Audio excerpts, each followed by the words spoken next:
बिस्मिल्लाहिर्रहमानिर्रहीम। अस्सलाम वालेकुम डियर स्टूडेंट्स, मैं हूं आपका फिजिक्स टीचर आतिफ वकास और इस लेक्चर में हम बात करेंगे circular trajectory of charge particles in uniform magnetic field की।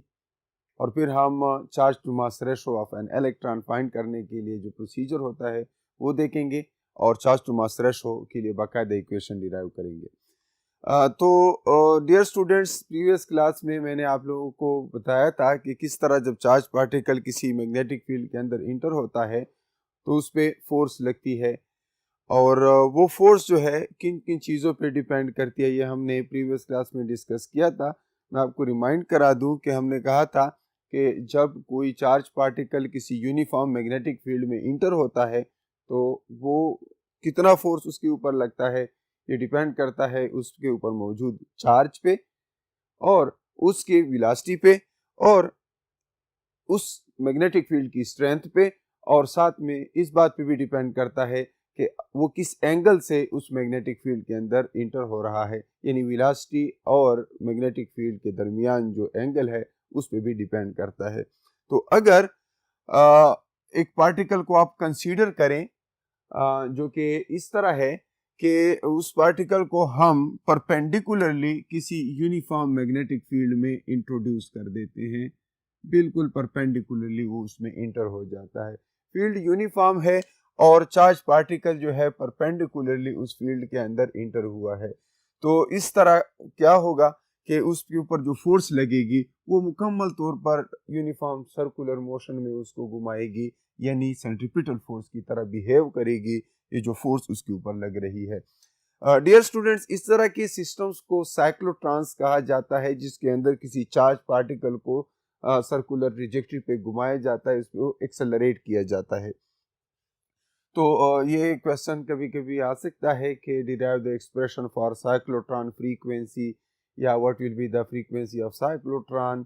चार्ज पार्टिकल बता दिया जाता है कि उसका चार्ज इतना है और वो इतनी उसका मास है। तो ये सारी चीज़ें समझने के लिए हम आगे इसको फिर डिराइव भी करते हैं, लेकिन मैं एक सिस्टम कंसीडर कर रहा हूँ। मेरे पास एक चार्ज पार्टिकल है जिसके ऊपर चार्ज Q है, Q उसके ऊपर चार्ज है, और दूसरी एजम्पशन में ये ले रहा हूँ कि उसको मैं किसी यूनिफॉर्म मैग्नेटिक फील्ड में परपेंडिकुलरली इंट्रोड्यूस कर रहा हूँ, यानी उस मैग्नेटिक फील्ड की जो लाइंस हैं जो कि यहाँ पर मैंने क्रॉस से शो की हुई हैं वो इनटू द पेज जा रही हैं। यहाँ पर कोई मैग्नेट पड़ा हुआ है जिसका नॉर्थ पोल इधर है और उससे फील्ड लाइंस जो हैं into the page into this white board inter हो रही हैं।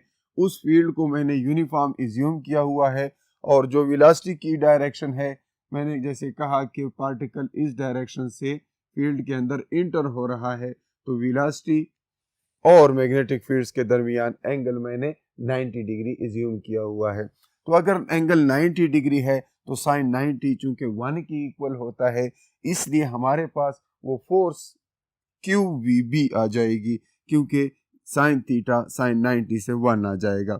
तो ये वो फोर्स है जो उस चार्ज पार्टिकल के ऊपर लगेगी जब वो परपेंडिकुलरली किसी यूनिफॉर्म मैग्नेटिक फील्ड में इंटर होगा।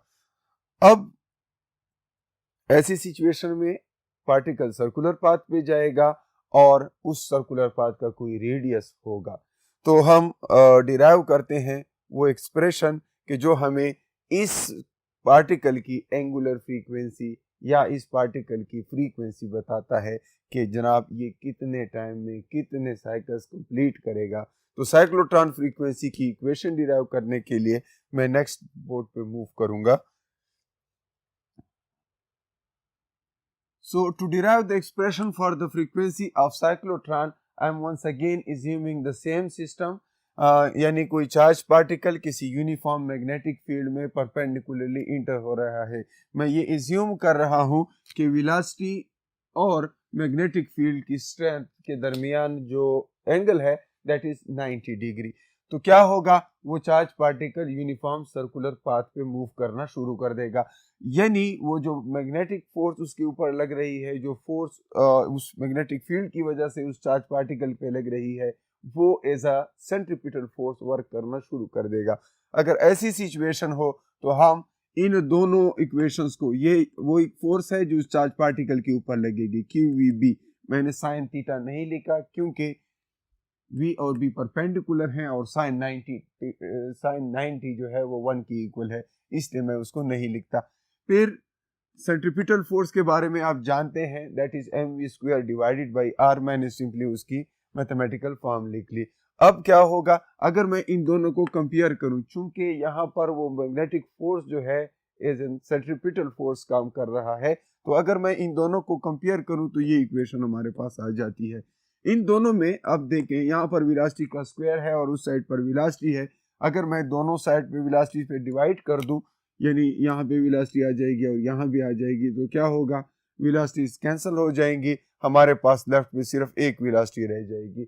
और फिर अगर हम इसी इक्वेशन को क्या कर दें, r बाई m से मल्टीप्लाई करें दोनों साइड से, तो ये m बाई r और r बाई m कैंसिल हो जाएंगे, उस साइड पे हमारे पास r बाई m रह जाएगा। ये हमारे पास वेलोसिटी की इक्वेशन आ जाएगी। ये किस चीज की वेलोसिटी है, ये उस चार्ज पार्टिकल की वेलोसिटी है। इस चार्ज पार्टिकल की जो वेलोसिटी है वो इस इक्वेशन से शो होती है। अब वेलोसिटी के मुतालिक आप जानते हैं v is equal to r omega. मैं उसकी पीरियडिसिटी देखना चाहता हूँ क्योंकि मुझे फ्रीक्वेंसी चाहिए, और angular velocity of uniform circular motion जो है, उसकी जो एंगुलर वेलोसिटी होती है वो सेम होती है एंगुलर फ्रीक्वेंसी की। क्यों सेम होती है, क्योंकि पार्टिकल जो है यूनिफॉर्म सर्कुलर पाथ पे जा रहा है।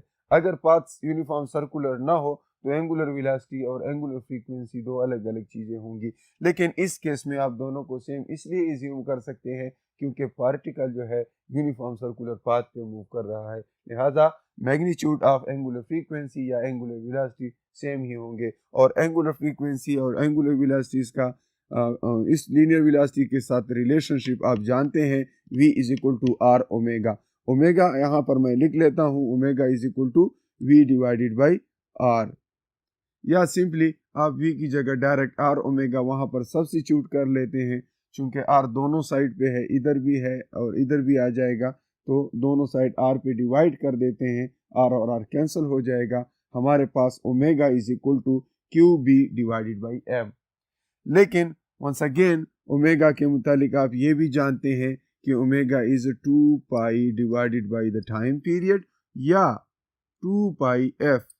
फ्रीक्वेंसी एंगुलर फ्रीक्वेंसी है तो 2 पाई उसके साथ मल्टीप्लाई कर दें, वो एंगुलर हो जाएगी। सो 2 पाई f इज ओमेगा, तो ओमेगा की जगह मैंने फिर 2 पाई f सब्स्टिट्यूट कर लिया, यहाँ से मुझे साइक्लोट्रॉन की फ्रीक्वेंसी की इक्वेशन मिल गई है।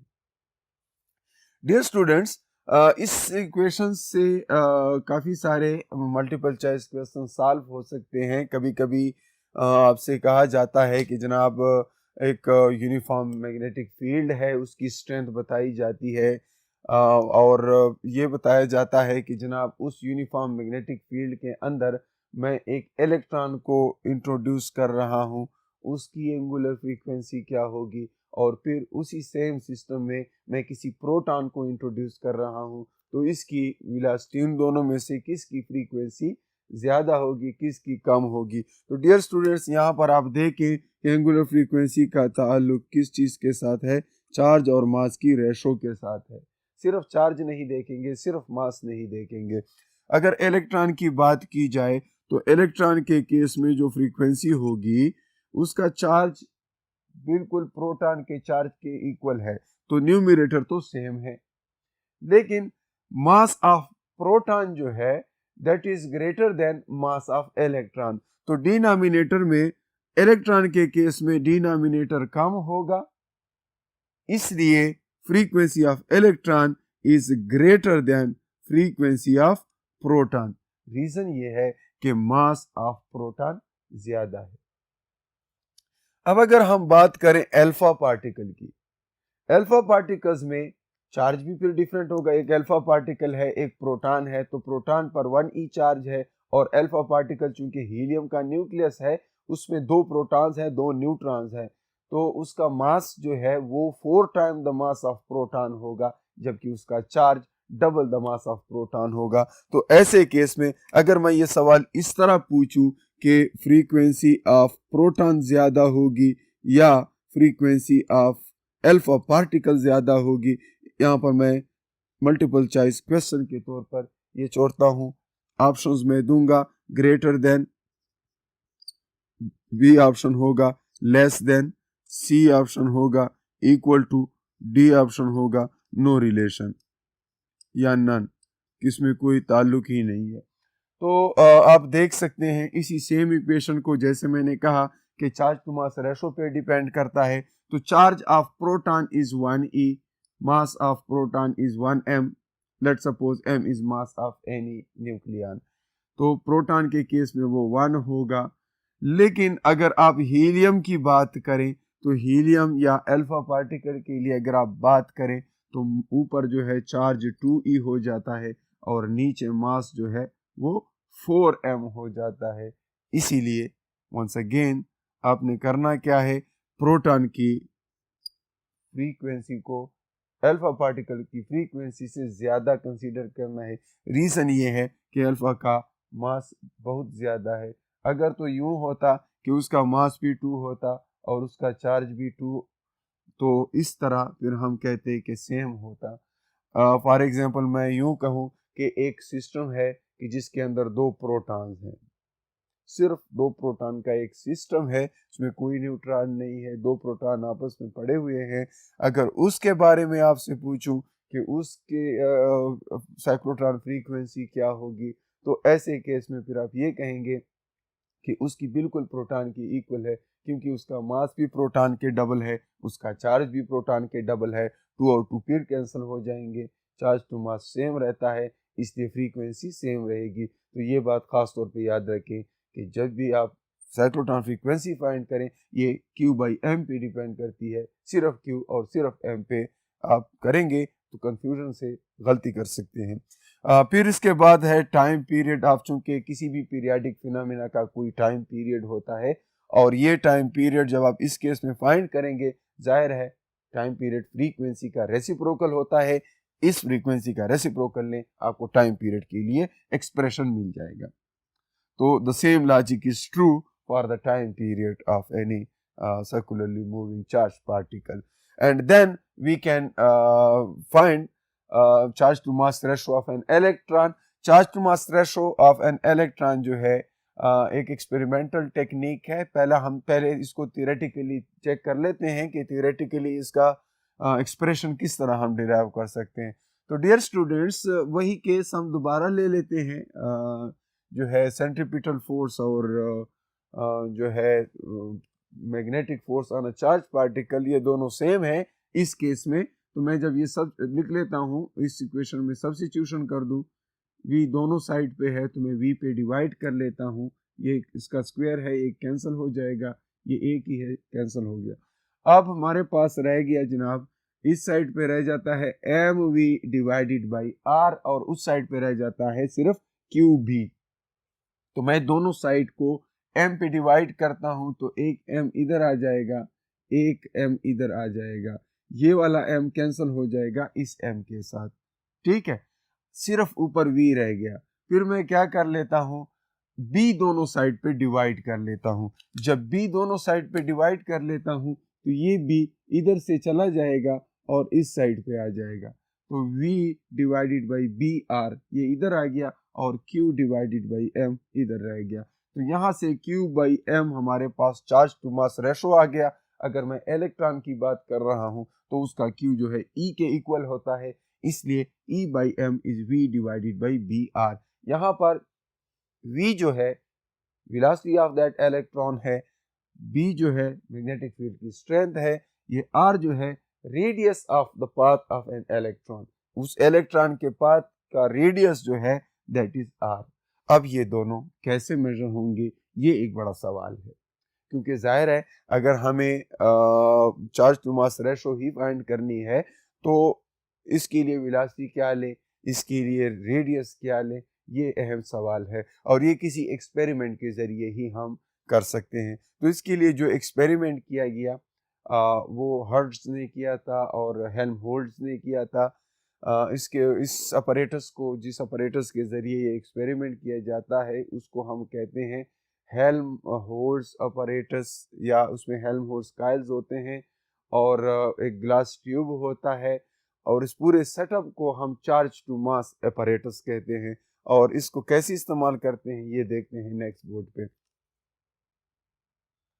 सो चार्ज टू मास अपरेटस जो है इसमें हेल्महोल्ट्ज काइल्स होते हैं। हेल्महोल्ट्ज काइल्स क्या होती हैं? ये इलेक्ट्रोमैग्नेट्स होती हैं। दो ऐसी बड़ी बड़ी काइल्स होती हैं, एक साइड पे भी और दूसरे साइड पे भी। और उन काइल्स के अंदर से जब हम इलेक्ट्रिसिटी पास करते हैं तो वो जो है मैग्नेट बन जाते हैं और वो दोनों काइल एक दूसरे के आमने सामने पड़े होते हैं तो उनके दरमियान एक strong uniform magnetic field develop हो जाती है। फिर हम क्या कर लेते हैं, एक ग्लास ट्यूब उठाते हैं, डिस्चार्ज ट्यूब उठाते हैं और उसको इन फील्ड लाइंस के सामने रख लेते हैं। दाएं बाएं उसके हमने हेल्महोल्ट्ज काइल्स रखी हुई हैं, दरमियान में एक गोल स्फेरिकल ट्यूब है जिसके अंदर कोई लो प्रेशर गैस हमने डाली हुई है, हीलियम है या नियान है, उस तरह की हमने इसमें गैस भरी हुई है। वो गैस हमने इसलिए भरी होती है ताकि वो इलेक्ट्रॉन के पाथ को विजिबल बना सके। फिर हम क्या कर लेते हैं, ये वो ग्लास ट्यूब है लेट सपोज, और यहाँ पर कोई हेल्महोल्ट्ज काइल एक इस साइड पे है और एक उस ग्लास ट्यूब के उस साइड पे इनसाइड द पेज कहीं पर है। तो उस एक हेल्महोल्ट्ज काइल से मैग्नेटिक फील्ड लाइंस इस तरह इस वाइट बोर्ड में इंटर हो रही हैं जिनको मैंने इन क्रॉस से शो किया हुआ है इनटू द पेज। और ये वो स्फेरिकल ट्यूब है, डिस्चार्ज ट्यूब, जिसके अंदर कोई गैस भरी हुई है, लो प्रेशर गैस है। आप हीलियम इज्यूम कर लें, ठीक है। और कोई इलेक्ट्रॉन गन हमें चाहिए होगा। इलेक्ट्रॉन गन किस लिए चाहिए होता है? ताकि इस फील्ड के अंदर इलेक्ट्रॉन्स को इजेक्ट कर सके। हाँ, जब हम इलेक्ट्रॉन को इंजेक्ट करेंगे इस फील्ड के अंदर तो वो इलेक्ट्रॉन्स क्या, लेट सपोज मैं कहता हूँ कि यहाँ पर कोई इलेक्ट्रॉन गन है और यहाँ से इलेक्ट्रॉन जो है हम टारगेट करते हैं नीचे की तरफ, ठीक। वो इलेक्ट्रॉन्स यहाँ पर जब आएंगी, थोड़ा सा इसको मैं स्मॉल बना लेता हूँ, ये इलेक्ट्रॉन गन उस ग्लास ट्यूब के अंदर होता है और वो जैसे ही उन इलेक्ट्रॉन्स को इधर perpendicular to the field send करता है, जाहिर है फील्ड लाइंस इस तरफ जा रही हैं, हम ऊपर से या किसी भी डायरेक्शन से परपेंडिकुलरली क्या कर रहे हैं, उस फील्ड इलेक्ट्रॉन्स को इंट्रोड्यूस कर रहे हैं इस फील्ड में। तो क्या होगा, उनके ऊपर ये मैग्नेटिक फील्ड उसके ऊपर क्या लगाएगी, फोर्स लगाएगी राइट हैंड रूल के मुताबिक। जाहिर है यहाँ पर हमने क्या किया है, चार्ज पार्टिकल जो है ऊपर से नीचे इस फील्ड के अंदर इंटर हो रहा है और मैग्नेटिक फील्ड की जो डायरेक्शन है, अगर मैं लेफ्ट हैंड रूल से शो करूं तो क्या होगा, magnetic field into the page है, चार्ज पार्टिकल इस फिंगर से, मिडिल फिंगर से आप शो कर सकते हैं, और उस पार्टिकल के ऊपर एक फोर्स लग जाएगी, उस इलेक्ट्रॉन के ऊपर इस डायरेक्शन में एक फोर्स लग जाएगी, that would be perpendicular to both the velocity and the magnetic field, and that particle would start moving in a circular path।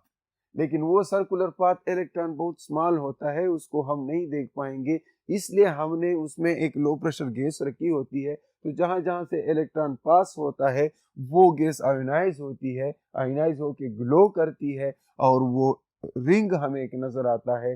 Glow की वजह से एक हमें लाइट एक ग्लो की वजह से हमें एक रिंग नजर आ जाता है और वो रिंग जो है उसका एक रेडियस होता है और वही रिंग जो है एक्चुअली इलेक्ट्रॉन का सर्कुलर पाथ होता है। तो इस जरिए से हमें उस पे चूंकि कैलिब्रेशन हुई होती है उस सेटअप पे, उस ये चार्ज टू मास अपैरेटस पे कैलिब्रेशन हुई होती है, हमें डायरेक्ट उधर से पता चल जाता है कि उस रिंग का रेडियस क्या है, यानी उस पे स्केल ऑलरेडी प्रिंट हुआ होता है और ये सर्कुलर होता है तो स्केल बड़ा अंदर ही बिल्कुल स्ट्रेट स्केल सा उस पे बना होता है, उसकी कैलिब्रेशन हमने की हुई होती है। तो इससे हमें उस सर्कुलर पाथ का रेडियस मिलता है। अगर आपको सर्कुलर पाथ का रेडियस मिल गया है तो वो आप सब्स्टिट्यूट कर सकते हैं उस फार्मूले में जो हमने फ्रीक्वेंसी के लिए या चार्ज टू मास रेशो के लिए डिराइव की थी।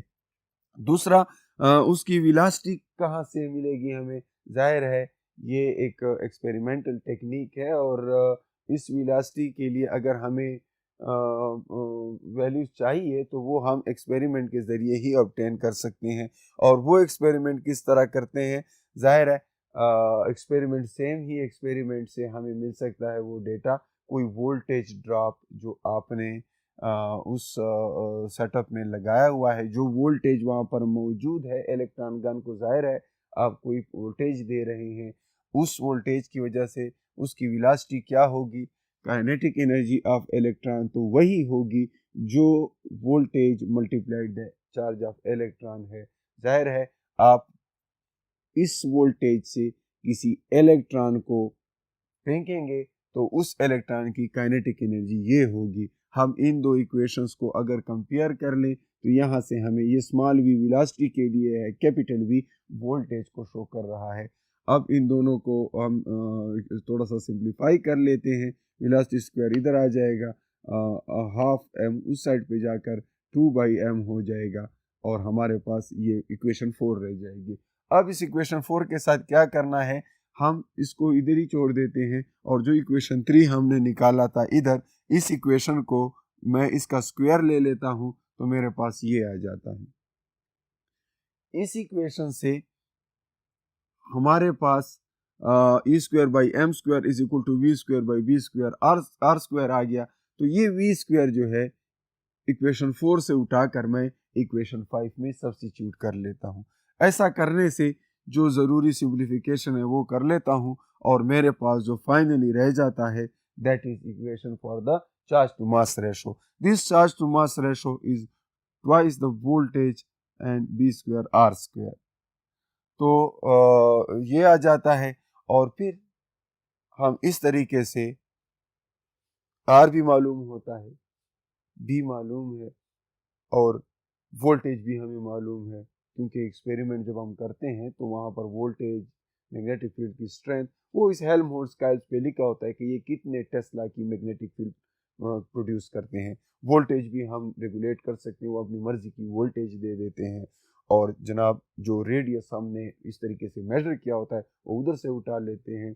इस तरीके से आप charge to mass ratio of an electron calculate कर सकते हैं। सिर्फ चार्ज या सिर्फ मास इस तरीके से फाइंड नहीं हो सकता, लेकिन चार्ज और मास का रेशो हम बहरहाल इस तरीके से कैलकुलेट कर सकते हैं। Charge to mass ratio for alpha particle जो है वो कम होती है। क्यों कम होती है? क्योंकि अल्फा पार्टिकल का चार्ज जो है 2e है और उसका मास जो है वो 4m है, जबकि प्रोटॉन का चार्ज 1e है और उसका मास 1e है। इलेक्ट्रॉन के लिए क्या होगा, तो इस पे ज़रा अपने लिए क्वेश्चन बनाएं और सॉल्व करें कि इलेक्ट्रॉन के लिए क्या होगा, प्रोटॉन के लिए क्या होगा, अल्फा पार्टिकल के लिए क्या होगा, किसी सोडियम के आयन के लिए क्या होगा। मुख्तलिफ केसेस में ये मुख्तलिफ हो सकता है, आपने चार्ज टू मास रेशो को देखना है। फिर इसमें एक और बात इम्पॉर्टेंट है कि वेलोसिटी सिलेक्शन हम कैसे कर सकते हैं। डियर स्टूडेंट्स, न्यूक्लियर फिजिक्स में ख़ास तौर पर जब हम किसी मटेरियल के, किसी एक एलिमेंट के डिफरेंट आइसोटोप्स जो है उसको स्टडी करते हैं, तो उन आइसोटोप्स की सेपरेशन के लिए हम जो टेक्निक यूज़ करते हैं वो यही मास स्पेक्ट्रोग्राम है।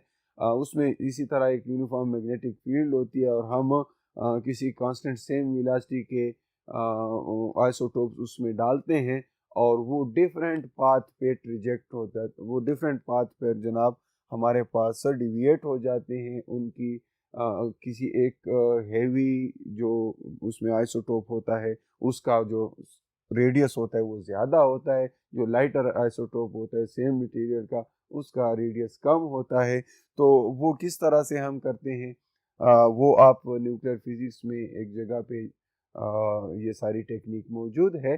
बहरहाल सेम प्रोसीजर होता है, चार्ज टू मास रेशो को देखना होता है कि वो कितना है, यानी रेडियस और मास के दरमियान एक रिलेशनशिप डेवलप की जा सकती है अगर आप करें।